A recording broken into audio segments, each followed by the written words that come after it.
আপনাদের কাছে নিয়ে আসতে বলে, আপনার কাছে নিয়ে আসতে বলে।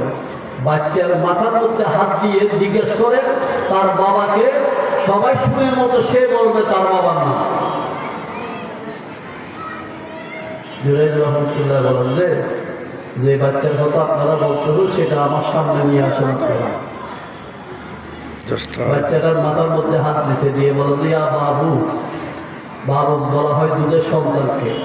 ইয়া বাবুস মন আবু, এই দুধের সন্তান তোমার বাবাকে তুমি বলো।